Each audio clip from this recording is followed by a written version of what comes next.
Cheryl. Thanks, Sean. There have been conflicting reports this morning. Can you say whether the president has made a decision about whether to stay in or withdraw from the Paris Climate Agreement? I think the president's comments on this, that he'll be making a decision in the next few days, stand. Will he have a formal cabinet meeting or a formal review before he makes that decision? That'll obviously be up to the president to decide. Hunter. Thank you, Sean. Do you think people should be concerned that the president posted somewhat of an incoherent tweet last night and that it then stayed up for hours? No. Why did it stay up so long? Is no one watching this? No, I think the president and a small group of people know exactly what he meant. Blake. What is Covfefe? Blake. What does it mean? Blake. What is Covfefe? Blake. I want to go to Paris. No, but still you can't. Blake. Itself? Blake. Is at this point with Paris, is it fully remove, fully stay in, or is there a middle ground that the president is willing to negotiate? I think some pieces cut out, some pieces remain. Look, when the president has a decision, he'll make that announcement and he'll make it clear what the basis of that is. And then, Trey. Thanks, Sean. Two quick questions. So to be clear, the president has not made a final decision on the Paris Climate Agreement? I obviously don't know whether or not he's made it, but when he's ready to make an announcement, he'll make it clear. And one quick follow-up. Who is he consulting with when he is making this decision? What factors is he considering? He's listened to a lot of people, both here, industry leaders, as I think Director Cohen mentioned last week. He consulted with foreign leaders, but he's talked to industry leaders. He's had a lot of input, and ultimately he'll make the decision. John. Thank you, Sean. Two questions. First, yesterday you spoke very strongly and passionately about the president's commitments to human rights.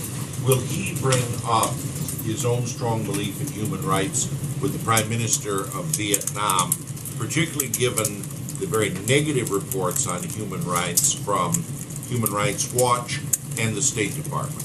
I'm not going to get into the private discussions the president's had. I think we've talked about this with respect to other foreign leaders, that he believes that a lot of the effectiveness of his actions is done behind scenes, and we'll have a readout for that meeting when it's done. All right, my other question is this.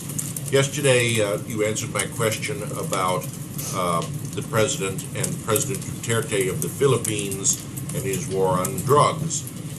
President Duterte has also declared martial law in Mindanao in fighting terrorists and has suggested he might declare a nationwide martial law, not unlike that of the Marcos regime for 15 years. Does the president have any views? I think you should touch base with the State Department on that. Sean. Yeah. Thanks, Sean. Does the White House still plan on releasing ethics pledge waivers by tomorrow? And if so, will that be administration-wide? And is there any information you can get to us on how to access that? Yeah, I should have an update for you at some point on that. I'm not ready to discuss it at this time. Zeke. Thanks, Sean. Just following up on the Jerusalem Amnesty Act waiver, has the president made a decision? Sources are saying he's going to issue it. And does the president have any update on the timing of his decision as fulfilling his pledge to move the embassy? I expect something very soon on that. And so will the president also give an explanation for why he's taking whichever action he's taking, given that this was a central campaign pledge of his? Yeah, I think once we have a decision, we'll put it out and we'll have a statement for it. Amen. Thanks, John. A little while ago, Elon Musk tweeted a threat to withdraw from some of the White House CEO councils if the president leaves the Paris Accord, makes that decision. Does the White House have any reaction to that? I think let's wait and see what the president's decision is. I don't want to get ahead of the president. When he makes that decision, we'll let you know and have any further reaction at that time. Can you characterize Elon Musk's level of input here? He said he's been advising the president on this. This is somebody that the White House obviously has invited multiple times and participates on multiple councils here. So is he a trusted advisor? I think the president has a lot of people that he gets input from on a lot of issues.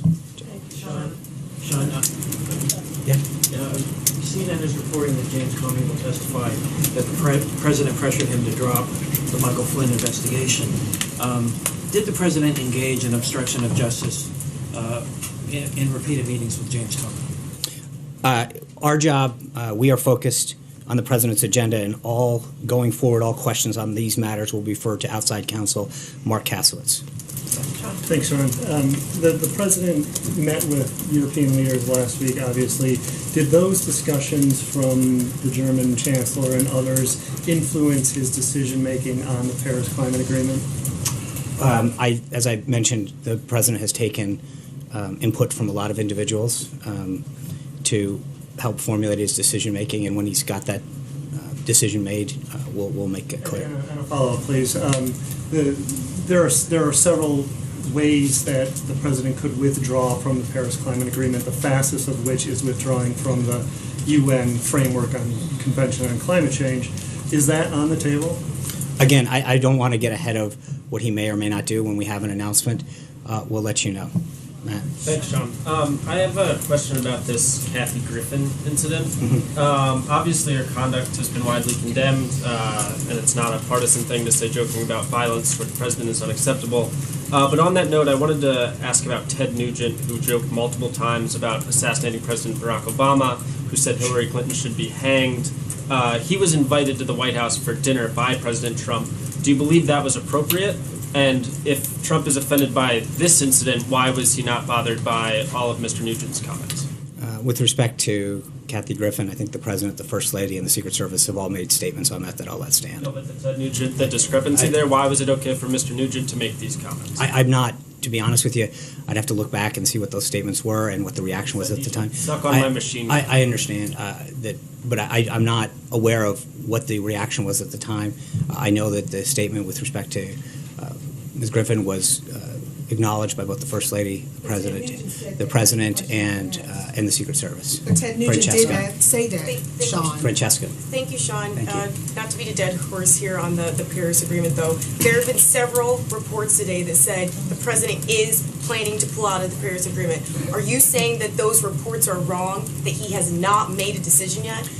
No, what I am saying is that when the president has a decision to make, he'll let people be it known. And I don't think whether it's a personnel decision or any other action that we tend to get ahead of the president. He's the ultimate decider, and when he has a decision to make, he'll let you know. I'm sorry for the delay, but I know we've got Vietnam welcoming here. Catch up with you later. Thank you, guys. I'm sure he's going to be.